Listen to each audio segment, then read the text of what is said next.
What if one moment could unravel everything you thought you knew about love and family? The mansion doors swung open, and in that instant, everything Richard Hale thought he knew about being a father was about to be tested, fresh off a transatlantic flight. His polished shoes clicked against the marble floor as he wheeled his sleek suitcase behind him. To anyone looking, Richard looked the part of a man who had conquered boardrooms across Europe, tailored suit, gold watch, confidence in every step, but inside, his heart beat with a softer anticipation. Tied to his suitcase handle was a small, worn teddy bear, his son Ethan's favorite. It had been nearly a month since he'd last seen his boy, and Richard imagined the joyful reunion, Ethan sprinting into his arms, laughter echoing through the halls, the promise of time made up. But destiny rarely plays by the script we write. What would you do if your homecoming revealed a truth you weren't ready to face? Richard's early return was meant to be a surprise. Instead, it became the opening act of something he could not have foreseen. With every step deeper into his quiet home, his chest tightened, not from the weight of travel, but from the weight of absence. He pictured Ethan's wide blue eyes lighting up when he saw him, imagined the warmth of a hug, stronger than any victory he'd earned overseas. Yet beneath his excitement was a truth he didn't want to admit: money and success had kept him away. Leaving Ethan to sleep in an empty room night after night, Richard was about to learn that surprises don't always come wrapped in joy. Sometimes, they arrive hidden in shadows, waiting in the very heart of home, where love had been missing for far too long. Richard's footsteps slowed as he reached the kitchen doorway. His hand still resting on the teddy bear tied to his suitcase, what he expected to find was silence, maybe the faint hum of the refrigerator or the aroma of a late supper. Instead, the sight before him rooted him to the floor. At the counter stood a young black woman he did not recognize, her gray apron wrinkled, her shoulders trembling as if the weight of the world pressed down on them. Her face was turned away, but the sound of her muffled sobs filled the room like a secret that could no longer be contained. Wrapped tightly around her waist, clinging with all the strength his small arms could muster, was Ethan, Richard's only son. The boy's cheeks were blotchy, his eyes red from crying, and his tiny fingers dug into the fabric of the woman's apron as though she were the last safe place on earth. Ethan wasn't merely hugging her. He was holding on for dear life. Ethan, Richard said sharply, his voice trembling with confusion more than anger, but neither child nor caretaker turned at first. Only when his tone grew firmer did the woman's head snap around. Tear-streaked cheeks, startled wide eyes. It was the expression of someone caught in a moment they never intended anyone else to see. Daddy, no. Ethan wailed suddenly, his voice breaking. Don't take her away. The words pierced Richard's chest, leaving him speechless. The woman swallowed hard, her voice tight as she finally spoke. I'm sorry, sir. He won't let go. She tried to loosen Ethan's arms, but the boy clung harder, shaking with desperation. In that instant, Richard realized this was no ordinary scene between a maid and her employer's child. His son wasn't simply seeking comfort. He was begging not to lose it, and Richard, for the first time in years, felt the sharp sting of being a stranger in his own home. The woman steadied her breath, eyes darting between Richard and the little boy, still buried against her shoulder. My name is Naomi Brooks, she whispered, her voice trembling but steady enough to carry. The agency sent me last month when your former nanny left. We spoke on the phone twice. You approved me.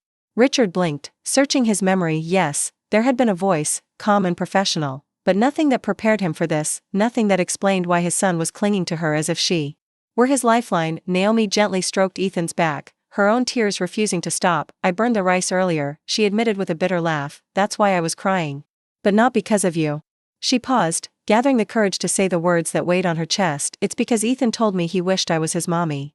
Soft, emotional music swells, the kitchen fell into silence, the hiss of a forgotten pot on the stove the only sound. Richard's jaw tightened, the words striking deeper than he could show. He glanced at Ethan, whose small hands trembled as he clung harder to Naomi's apron. I didn't ask for that, Naomi added quickly, her voice cracking. I didn't try to take anyone's place, but he has nightmares every night. He calls out for someone, anyone, and there's no one but me. I held him, sang to him, stayed with him until he could breathe again. Richard felt his chest cave. Weeks of 18-hour workdays, endless meetings, and deals meant to secure Ethan's future suddenly seemed hollow. He remembered a brief message from his former nanny about Ethan crying in his sleep, but he had brushed it off as a phase. Looking now at his son's swollen eyes and Naomi's raw, tear-streaked face, Richard understood, this wasn't a phase. It was loneliness, and in his absence, a stranger had become the one person who made his child feel safe. Richard's throat tightened as he watched the scene unfold before him. Ethan's small voice broke through his thoughts, ragged and desperate. She helps me breathe, Daddy.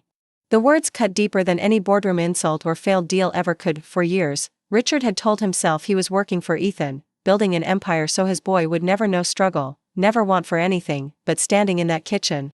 He saw the truth he had refused to face: money couldn't chase away nightmares, and contracts couldn't hold a child through the dark. Naomi looked down, wiping her cheeks with the back of her hand. "I'm not asking to stay," she said softly. Though her voice trembled with something unspoken, "I didn't realize how deep I was in until he said that." Her gaze flickered toward Richard, equal parts fragile and unyielding. "He needed someone, Mr. Hale. And I was here." For the first time in his life, Richard felt words slip from him, leaving only silence. He had commanded entire floors of executives, dismantled competitors with sharp precision, but now, before a crying child and a woman he barely knew, he was powerless. His polished image cracked as guilt settled heavy in his chest. He had imagined this homecoming so differently, a joyful reunion. Ethan running into his arms, the perfect picture of a devoted father returning from a successful trip. Instead, his son was clinging to another's embrace, and Richard was the outsider. "I thought I was doing the right thing," Richard muttered, almost to himself, his voice raw, "working, building something for him." Naomi's eyes lifted. "Steady now." Her words slicing cleanly through the air. "Money doesn't sing to a child at night, Mr. Hale. It doesn't hold their hand after a bad dream." And with that, the carefully constructed walls Richard had built around his choices began to crumble. Ethan pressed his face deeper into Naomi's side, his small voice muffled but urgent. "Don't make her go, Daddy. Please." The plea unraveled Richard from the inside out. He had returned with gifts, convinced they could patch the distance, but now he saw how shallow those gestures were. His son wasn't begging for toys or trips or the promise of a brighter future. He was begging for presence, for love he could touch. Richard opened his mouth, then closed it. The words caught like gravel in his throat. Naomi, steadying herself, placed her hand gently on Ethan's head. "It's okay, sweetheart," she whispered, her voice firm but soothing. "No one's mad at you." Her words weren't just for Ethan, they were for Richard, too, though they carried the weight of a reprimand wrapped in compassion. "I'm not angry," Richard said quickly, his voice breaking through the heavy silence. "I could never be mad at him." Naomi's eyes flicked to his, sharp and unafraid. "Then show him," she said plainly. "He's only 4. He doesn't understand silence or long hours at the office. All he knows is you leave and come back with gifts instead of hugs."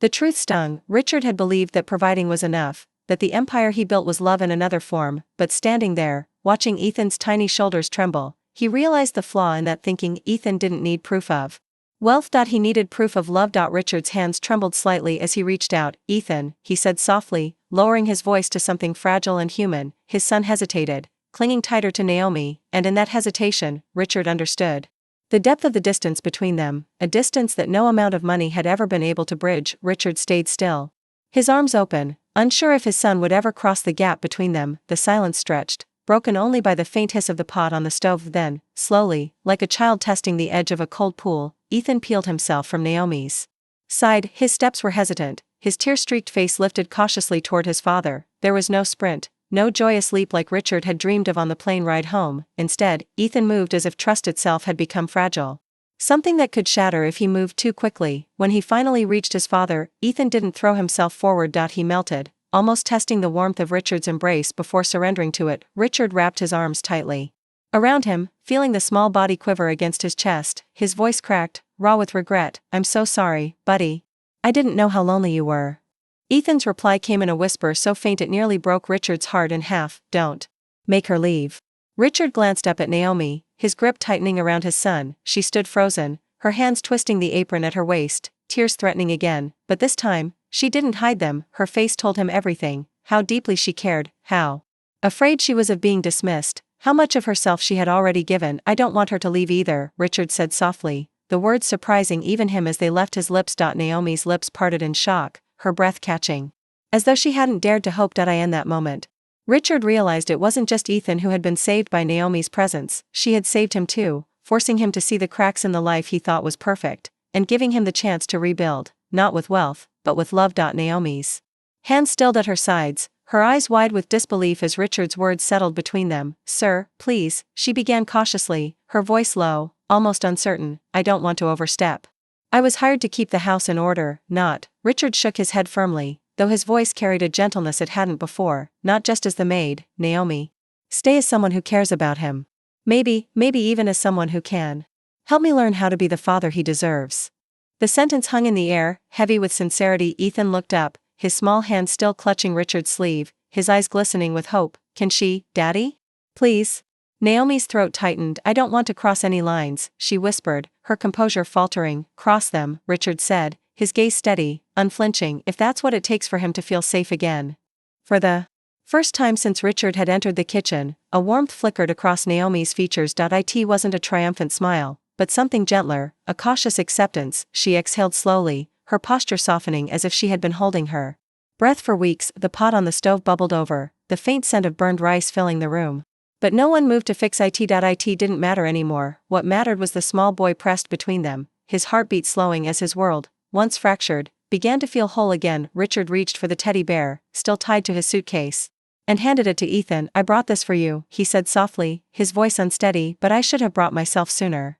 Ethan hugged both the bear and his father, and for the first time in weeks, he didn't cry. Later that evening, after Ethan had finally fallen asleep, nestled in his father's lap, Richard found Naomi in the hallway, quietly wiping down the stove. She turned at the sound of his footsteps, her expression uncertain, as though waiting to be dismissed. Instead, Richard spoke softly, "I know this wasn't the job you expected." Naomi gave a small, tired smile. "It's not. But it's the job I needed." Richard nodded, his voice steady but humbled. "If you ever want something more, training, school, whatever, you'll have my support. Just promise me one thing." Her brows lifted slightly. "What's that?" "Don't stop being who you were today." For him. Naomi's eyes softened, the walls she'd built finally lowering. "I couldn't if I tried." As Richard turned back toward the living room, he paused, his voice thick with emotion. "Naomi, thank you for saving my son."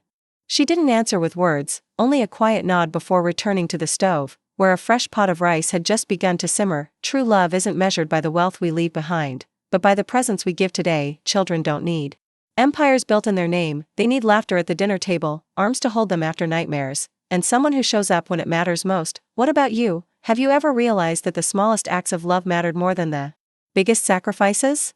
Share your story in the comments below on Whisper Fable. We'd love to hear it, and if this story touched your heart, don't forget to like, subscribe, and ring the bell so you never miss another tale of love, redemption, and second chances from Whisper Fable. Soft music fades out.